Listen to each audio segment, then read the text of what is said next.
అందరికీ నమస్కారం అండి. రాష్ట్ర వ్యాప్తంగా జరుగుతున్నటువంటి 10వ తరగతి పబ్లిక్ పరీక్షల్లో భాగంగా మన జిల్లాలో కూడా 10వ తరగతి పరీక్షలు మనం అన్ని ఏర్పాట్లు కూడా చేయడం జరిగిందండి.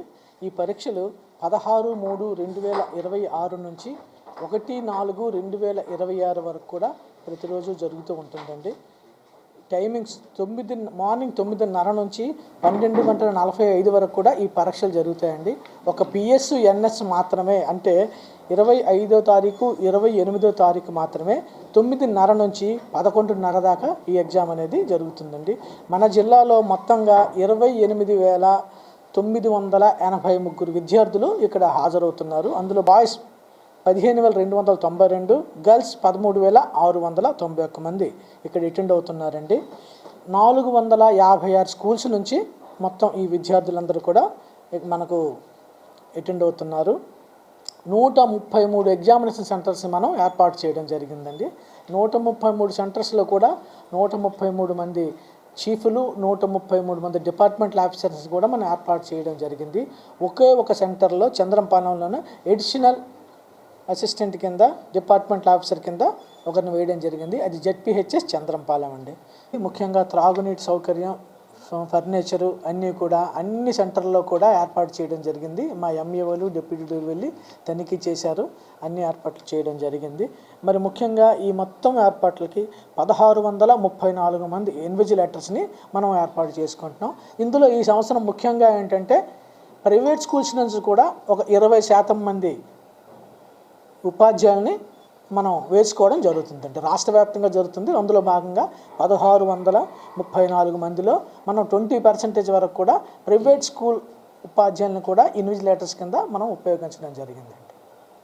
మనకు ఈ సంవత్సరం హాల్ టిక్కెట్లను నేరుగా డౌన్లోడ్ చేసుకోవడానికి మనకు అవకాశం ఉంది. లీప్ యాప్ ద్వారా డైరెక్ట్గా స్టూడెంట్ లాగిన్లోకి వెళ్ళి తన పెన్ నెంబర్ ద్వారా డౌన్లోడ్ చేసుకోవచ్చు. దీనికి ఎవరి సంతకమో అక్కర్లేదు.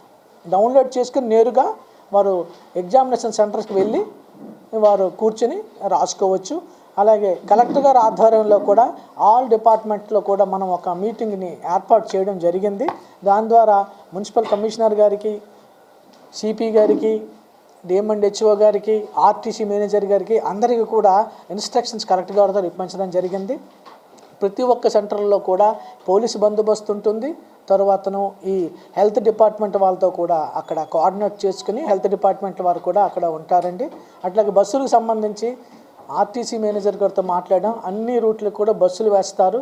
తర్వాత రాష్ట్ర ప్రభుత్వం ప్రకటించినట్లుగానే ప్రతి ఒక్కరు కూడా వారి యొక్క హాల్ టికెట్ చూపిస్తే ఫ్రీగా ఉచితంగా ప్రయాణం చేసే సదుపాయం కూడా ఈసారి కల్పించడం జరిగిందండి. అన్ని ఏర్పాట్లు సక్రమంగా జరుగుతున్నాయి. ఎక్కడ కూడా ఎటువంటి ఆటంకం లేకుండా 133 సెంటర్స్లో కూడా మనం ఏర్పాటు చేయడం జరిగిందండి.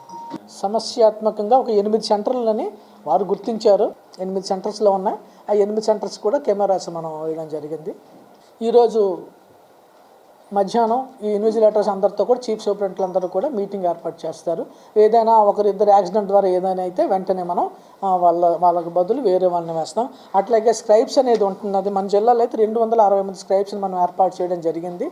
తర్వాత ఈ అనుకోకుండా ఏదైనా యాక్సిడెంట్ జరిగితే వెంటనే వాళ్ళని చేర్చుకోమనేసి వాళ్ళకి స్క్రైబ్ ఏర్పాటు చేయమని ప్రతి ఒక్క చీఫ్ సూపరింటెండెంట్కి, డిపార్ట్మెంట్ ఆఫీసర్కి కూడా ఆదేశాలు ఇవ్వడం జరిగింది.